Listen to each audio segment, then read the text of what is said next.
What's up? I am Michelle B, and in this video I want to talk about two things that I've been experimenting with related to overcoming shame and growing self-compassion thanks to Brené Brown's The Gifts of Imperfection. This video is part of my Book Club for Babes series, a book club for beautiful humans where we read one self-growth book every month and take actions on said book. And we will get straight into it. So the first thing that I've been doing differently is sharing shame. Shame is that feeling that in some way you are bad, you're flawed, and therefore you're unworthy of love and you're unworthy of belonging. Shame is slightly different to the feeling of guilt. So guilt is, I'm sorry, I made a mistake, whereas shame is, I'm sorry, I am a mistake. I feel shame when I'm not able to stay on top of everything. Socializing, having a good relationship, juggling videos, full-time work. If I don't feel totally on top of all of it, I get these little like nagging feelings of I'm not good enough. I feel shame when I don't thrive in social situations like I feel that a normal person should be able to do. These are all things that it's so easy to keep locked up inside. But the point that Brené makes is that shame loves being locked up. It loves being pushed inside and kept a secret, and there it just sits and it festers and makes you feel bad about yourself even more. Whereas Brené's view is that you should share your shame with people that deserve it. So this month I have been trying to be vulnerable and open up when I get those feelings of shame. Talk to someone, the right person who has earned it, who reacts well to my shame. And as it turns out, when you open up about shameful stuff, people are pretty chill about it. They're pretty accepting of your shame. For the most part, the response is, oh yeah,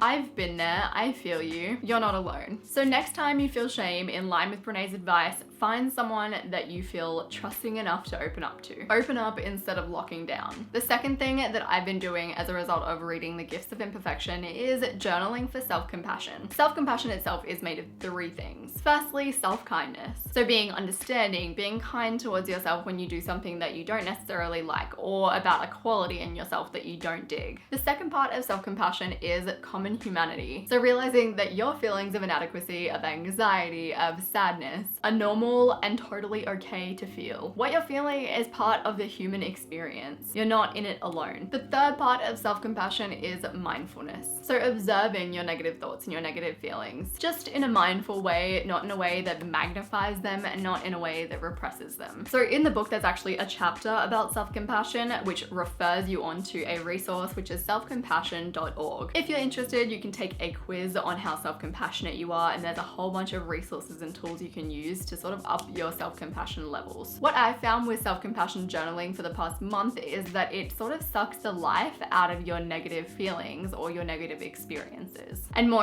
I've started treating myself with a bit more kindness. So to kickstart a self-compassion journaling habit, basically you sit down at the end of the day and you run through all the things that made you feel bad in the day. So pick one of your bad experiences and mindfully write down what happened. Don't exaggerate it, but don't belittle how you felt. So for example, you might journal about how you were like mean to someone and you feel bad about it. So on paper, you would write, I was frustrated that this person kept on asking me questions. I reacted in an unfriendly way and I felt ashamed at my tone afterwards. Then you move to common humanity. Everyone overreacts sometimes. I'm not alone in this. Then self-kindness. So talking to yourself as if you were a close friend or family member. So hey, it's okay. It's kind of shitty that you did that, but you're still a good person. This isn't the end of the world. It doesn't define who you are. So I have made a few entries in my self-compassion journal, and every single time that I do, I just feel like this weight lifted off. Those are probably my two biggest, most actionable takeaways from The Gifts of Imperfection that I've been trying to implement into my life. On the overall, as a book, I would say that it's definitely thought-provoking and it's inspiring, but maybe it didn't provide as much actionable advice as I would like. So you really would have to go through and create your own actions based off the information in the book. The best conversations about the book happen over at the Facebook group, which I will link in the description down below. And these are the two posts that had me stoked / thinking this month. Alyssa Orson's favorite part of the book was where Brené Brown mentioned not to downplay joy or excitement, which is I think something that everyone does regularly. So she is setting herself up to move states and she hasn't really been opening up to anyone about the joy or excitement that she's feeling because she's worried that it won't work out in the end. I think this is something that everyone relates to a lot. So when I created my YouTube channel, I was really excited, but I was like, I'm not going to tell anyone because what if it doesn't work out? What if I don't keep it up? What if it's not successful? level, which is such a weird concept because if you're stoked about something, you should just be able to be stoked. Don't downplay your excitement. Leah Halim also put together this bullet journal template, which I thought was fabulous. And it's focused on a vow check that is mentioned in the book. A, have I been abstinent today? So I feel like this means a different thing for everyone. E, have I exercised today? I, what have I done for myself today? O, what have I done for others today? And U, am I holding on to any unexpressed emotions today? So I hope that you enjoyed today's video outlining a few of the things that I've taken from The Gifts of Imperfection by Brene Brown. I'd love to hear from you in the comment section down below on one thing that you could be kinder to yourself about, whether it be keeping the house clean or not keeping up with a routine, anything along those lines that you tend to sort of beat yourself up for. If you're not part of the Facebook group, the next book is The Happiness Project by Gretchen Rubin. I've already started reading it and I'm already feeling very inspired. Follow me on Instagram if you haven't already. I appreciate you so much and I will see you soon.